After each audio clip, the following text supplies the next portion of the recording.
Birds head coach Dave Miller. Dave, approaching week 5, and although you were not probably happy with the total score last week, you have to be happy with your team's performance.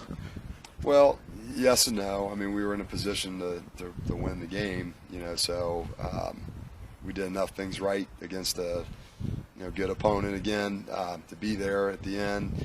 It's going into the fourth quarter. We're 10-8, have a chance to do something there, and then 5 minutes to go in the game, we're down 17-15, feeling pretty good. They're in 3rd and 9, and we give up a pass play, and I think that that was just a pivotal moment right there. If we stop them, I feel pretty good about us.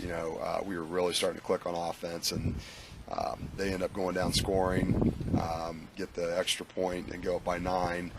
Makes it really tough. We get 2 possessions behind. That's tough on us, but a lot of bright spots, things we could build on this week.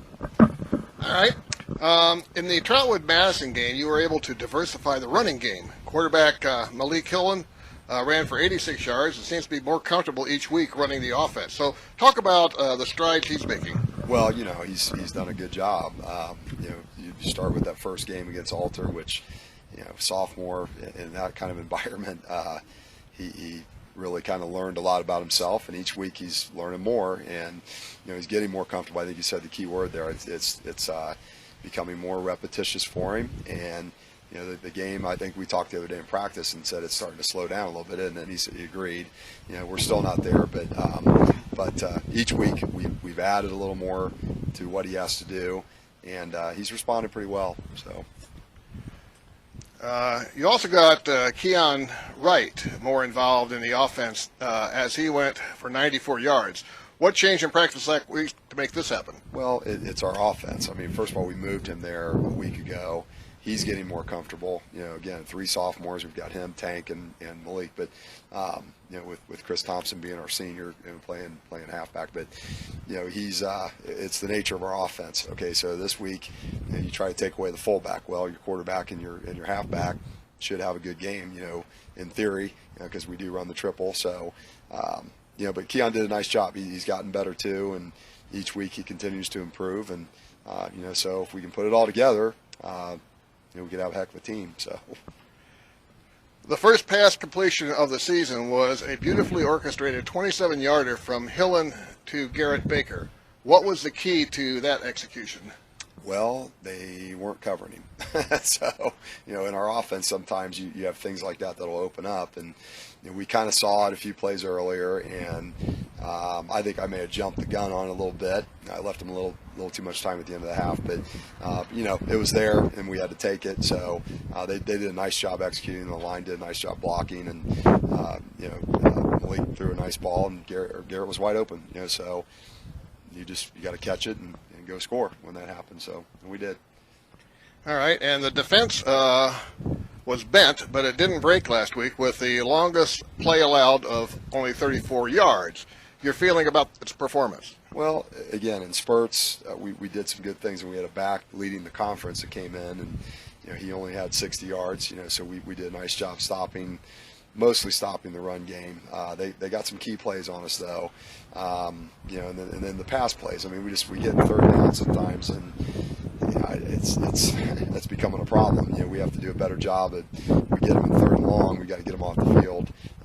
That 3rd and 9 is a prime example of that. But they're fighting hard. Our defense has done a good job all year, and like I said, if we put everything together, we're going to have a good football team. Just our margin for error is so thin. These first 4 weeks have been really tough competition, so it doesn't get any easier this week.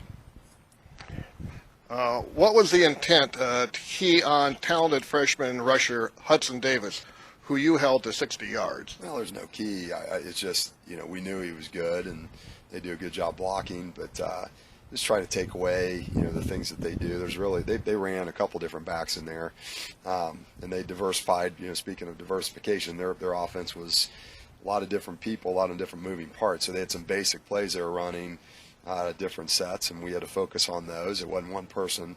When you start doing that, you get yourself in trouble. But we did a good job, against the run. Our run defense has been pretty good all year. They'll get tested this week, but it's been good, bright spot. Okay, now let's move on to Springfield. what problems does quarterback Tayon Schmoot present, since he's passed for 841 yards and rushed for 334 more? Well, the thing that he presents is he has 4 guys with him. I'm not taking anything away from him. They have 2 running backs that have played 3 years of varsity football. They're both outstanding.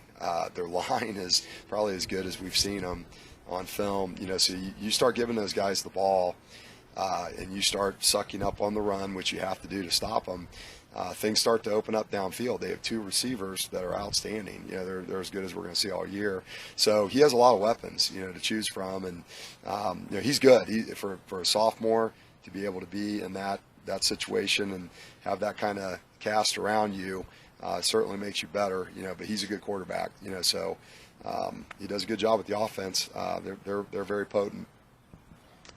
And finally, senior wide receiver Larry Stevens averages 24 yards of reception. Are there any special double coverage plans for him? How do you double cover when you have 2 backs that can run at you? And they do so much well. It's hard to take everything away. So you just got to play base defense, and you have to, like you said, bend but don't break. We don't like using that terminology, but making them earn everything they get. They're really good. So we have a major challenge ahead of us. But our kids have responded. I'll say this for them: JVs and freshmen are still undefeated on the year. They come to practice every day, with renewed purpose. And our varsity, even though we're 0-4, you really couldn't tell that with our week of practice. So as long as they continue to do that, we have a fighting chance. And so far, we've been close. Can't get over the hump here, but hopefully put it all together this week. Okay, Coach, thank you, and have a good game Friday. Thank you.